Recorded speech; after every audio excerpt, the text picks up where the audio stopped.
Assalamualaikum warahmatullahi wabarakatuh. Perkenalkan, saya Anissa Ramdhani. Perkenalkan, nama saya Fajar Arif Perdana Putra. Saya Afia Dipratiwi dari kelompok 6 Studi Kelayakan Bisnis RM02.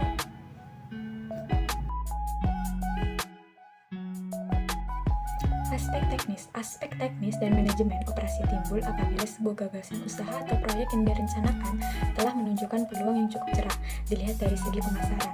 Aspek teknis merupakan suatu yang berkenaan dengan proses pembangunan suatu perusahaan secara teknis dan pengoperasiannya setelah perusahaan tersebut dibangun. Aspek manajemen, teknis dan operasional muncul ketika ide bisnis atau proyek yang direncanakan menunjukkan peluang yang cukup cerah dari perspektif pemasaran. Aspek teknis atau operasi juga dikenal sebagai aspek produksi.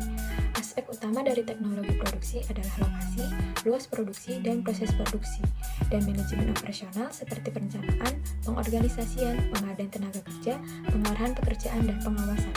Kelengkapan kajian aspek operasi sangat tergantung dari jenis usaha yang akan dijalankan, karena setiap jenis usaha memiliki prioritas tersendiri. Aspek teknis perlu diperhatikan dan dipertanggungjawabkan dengan baik dan benar dalam menyusun studi kelayakan usaha, karena kesalahan dalam menentukan aspek ini juga dapat menyebabkan kegagalan perusahaan. 1. Lokasi. Faktor lokasi adalah faktor yang ikut secara langsung mempengaruhi kontinuitas dari kegiatan usaha karena lokasi proyek erat hubungannya dengan masalah pemasaran, hasil produksi, dan masalah biaya pengangkutan, di samping masalah persediaan bahan baku, serta penyediaan tenaga kerja, fasilitas pengangkutan, dan tersedianya pembangkit tenaga listrisitas. Faktor-faktor yang ikut mempengaruhi lokasi proyek seperti daerah pemasaran, bahan baku, penyediaan tenaga kerja, fasilitas pengangkutan, dan tersedianya pembangkit tenaga listrik. 2. Luas produksi. Untuk menentukan luas produksi dalam usaha atau proyek yang direncanakan tergantung pada pangsa pasar dari produksi yang dihasilkan. Apabila pangsa pasar dapat dimiliki dalam jumlah yang tidak terbatas, tentu jumlah produksi yang dihasilkan sangat tergantung pada keuntungan optimal yang mungkin diperoleh.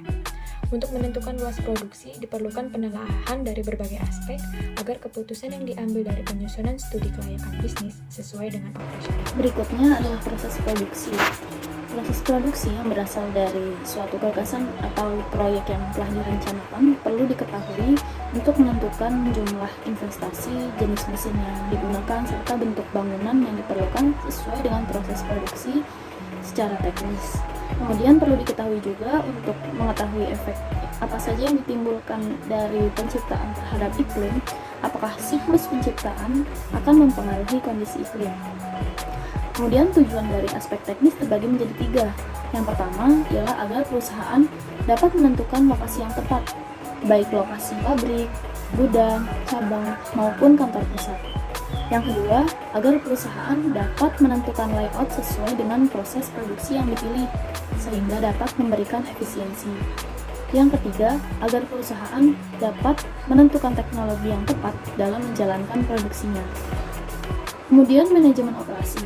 Manajemen operasi yang digunakan untuk merancang strategi dan menata kegiatan praktik perusahaan dibutuhkan dalam sebuah bisnis untuk mengontrol aktivitas produksi. Manajemen operasi merupakan bagian dari manajemen yang erat kaitannya dengan mengawasi, merancang, mengendalikan kegiatan produksi.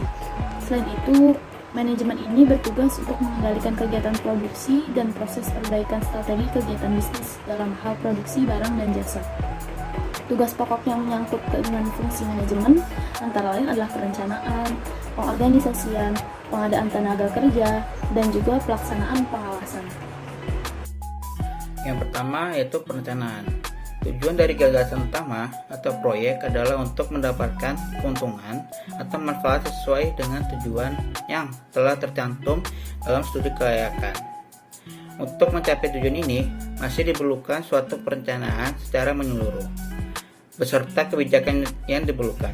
Contohnya, seperti penyusunan rencana keuangan organisasi, atau perencanaan dalam bidang pengadaan karyawan.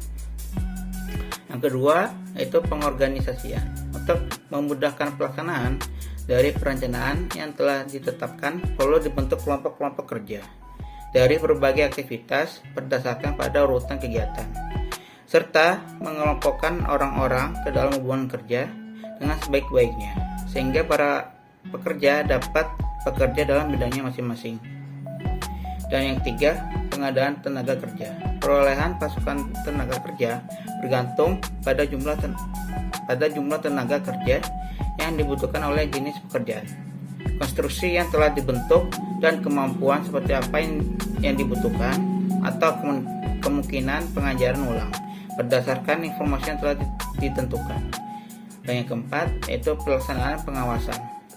Pimpinan perusahaan atau proyek harus melakukan pengawasan terhadap kegiatan usaha yang dikerjakan secara teratur, dengan asumsi efek samping dari pekerjaan sesuai dengan pengaturan yang telah ditentukan sebelumnya, dan dengan asumsi ada penyimpangan. Langkah restoratif harus dilakukan sehingga kesalahan tidak terjadi terus-menerus. Dari presentasi kelompok kami, wabillahi taufiq wal hidayah. Wassalamualaikum warahmatullahi wabarakatuh.